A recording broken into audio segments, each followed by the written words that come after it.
Hey guys, welcome back to Key Lessons. Today we have a deck diary on Redhead Shanks. That's right, Luffy's pirate mentor and the man who gave him the straw hat. Sorry, no, it's Super Saiyan God Trunks. Right. If you have been following me, you may have been assuming the first diary or deck build I would do for this set is green, but you know what? Two pre-releases, 3 boxes, pulled nothing green. So I had to assess what I did pull, and that was stuff for Trunks. So that is what I have built. Now, if you're looking for a complete deck profile to take to your locals and give it a go, come back tomorrow because I will be doing a proper video, like a proper deck profile tomorrow. But today is a deck diary, so this is where we go through what I learned building this and my process and all that sort of thing. And the idea is to help you build your own decks as well. So the thing about my build for this deck was I had no time to do it. Like literally no time to do it. I had to work till midnight the night before the tournament, and then I woke up early, had about an hour, quickly went on DBS Deck Planets and built it, and then went to work, and then went to the tournament, so I didn't even get to test it. And I just want to note, I did make a joke about Shanks just now, but I did legitimately call this deck on my DBS deck build, Redhead Shanks, about 4 hours before it was announced that the One Piece card game is coming out. So there you go, it was a sign. There will be a deck list on this video, but yeah, come back tomorrow for the proper one. Because tonight I have a tournament, so I will be applying some of the things I talk about today and going from there. Now, this is the build that I put out. I took it to a tournament the other night, and it did all right. I had to face against my mate Dale, who's a very good player, and he was playing Dabura because he's Dabura's biggest fan. And it was, to be honest, not a good matchup for him, but he still won because he's very good, and it was actually a little bit of luck on his side as well. He'll admit that, because I had him, and then he almost scooped, and I'm like, don't scoop, see how much combo power you got. Anyway, and then I went on to play against Serge Kefla, which was pretty easy because I know all about Serge Kefla, so I know all about its weaknesses. Alright, so this was the deck list, and you might be looking at it and saying there's some random shit in there. So let me just explain it, alright? So, like, you got your cards that you want to have. You got the main boy, Super Saiyan God Trunks Power Awakened and all that. But, yeah, so this leader is actually really good. It was one that I didn't pay too much attention to because the character didn't interest me. Like, I do like Trunks, but I feel like his Super Saiyan God form looks dumb. I'm sure that will be a controversial opinion to the Trunks fanboys, but anyway, I didn't pay attention to it during the lead up to the set. So when I built it, I had to work out how it goes on the fly very quickly. But yeah, it works great. So this Gohan blocker, very important, I think, because I mean it's just a 10k blocker, but there are times where you're going to want to play something out of your warp, and if that's all that's available to you, then so be it. Like, I found it very, very important when I was playing against Dale, because he had the poutine that's meant for yellow leaders out, but you can cheat it out in Dabura. And so just about everything in this deck was played with skills, so something was going to have to come in rest, so it helped a lot to have to play Gohan. And then I could play what I really wanted to play. But besides that, you get your markers onto your unison by playing something from the drop, and you get to draw a card, so on and so forth. The Goten, I don't really like the Goten. I didn't try it, obviously, so maybe I might be wrong about it, but a 10k critical, and you have to Spirit Boost 1 to make it critical. It's only good on, like, turn 1, so yeah. You're not going to be able to get it off on turn 1 because you won't be able to Spirit Boost. So I didn't bother with Goten. Super combo, I've gone with Vegeta. Now, you could go with Goten, the one from set 13, because you can potentially awaken at 8 life, and then This super combo will pretty much always be live in this deck because it goes off when you have enough cards in the warp. So you could defend yourself at 8 life if you really wanted to. But I did go with Goten. I did go with Vegeta because, wow, everyone's favorite spice.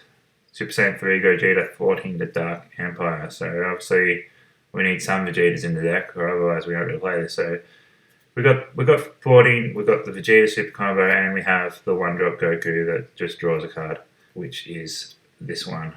Now, and obviously while we're playing some Gogeta 14 related things, we also have the Super Saiyan 4 Gogeta 14. This one's pretty good to close the game out. So I've only got him at 2, which is fine because you can't play him until turn 4. So you don't want to be bogged down with him. Secret Rare, I've gone with Pan because Pan is fantastic. There's not much more to say than that. Now, this is my little favorite little bit of spice. We have Trunks Power Over Seeing Time. A lot of stuff is going to go to the warp when you don't want it to go to the warp, so Trunks can rescue it. And the funny thing is, if you play Pan and then she dies, she doesn't get removed from the game unless you use her activate main, but she dies, you can get her back with Trunks. But do be mindful that you can't use her counter skill again. So if you do get her back with Trunks after already having used it, you can still play her for free if you've got enough battle cards on the field. And that's just a 40k hitter. Why not? And then a must include in this deck, I think, is Super Saiyan 4 Goku Beyond All Limits. He's doing the same thing for Trunks, except he's limited, but he doesn't cost energy. So Goku is at 4, Trunks is only at 2, and I think that's a good balance. You can get Trunks back with Goku, so you can get an endless loop going, really. Now this is just a little bit of spice that I've wanted to put in because it's like a card that rarely gets to get used. So we have the one drop Goku that just draws a card. So while we have that in there, we might as well use this Evolve on top of it, and then we've got a double striker, 25k, and you can use it to refuel your drop to do some overarms. And this was a dumb little thing that I wanted to try because, wow, it's a promo that I've wanted to use and I haven't had the opportunity so far. On my games the other night, never played it. It was just always dead in hand. It wasn't always dead in hand, but it was never a good idea. So this is probably going to be the first thing that I dropped, which is a shame. I wanted to play it, but whatever. Alright, so let's talk about a few things that I didn't include either because I didn't think of them in my rush or I just couldn't see how to fit them in or so on and so forth. So first up we have the Bardock Unison.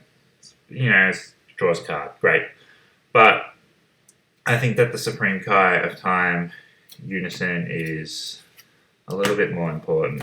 This will get cards into your warp, which is what you want, and it will also gain a marker when you play something from your warp and you get to draw a card. And look how pretty she is. So, how could you go past that? Super Kamehameha is, it's just always solid in black decks, but, wow, I forgot about it, really. So whether I fit it in or not, I don't know. We'll see what I can fiddle around with. Support of the Dark Empire, I chose not to use. It is good, it is. What I chose to do was put in 3 Pans and 3 Supreme Kai of Times. I love this card. It's so good. You negate the attack and you also potentially stop another one by warping the other battlefield card. And Pan, she's a floodgate, but she's also a Saiyan, and that's important for awakening.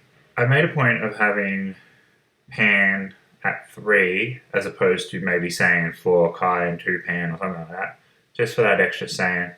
So we have Robaloo, I think that's her name, Romelu Lukaku, and she's the new card in this set, and she specifically only works if your leader is Trunks, so she's obviously for this deck, but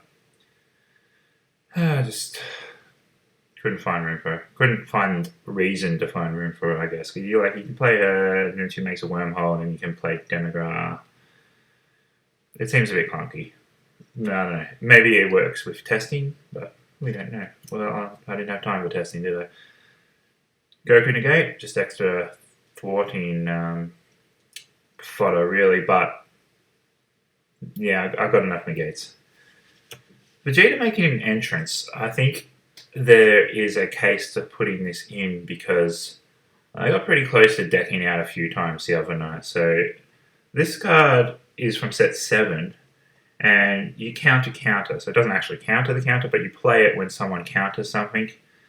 And then when it gets played, you get to put 3 cards from your drop area back into your deck. So that's just a little bit of anti-mill out help.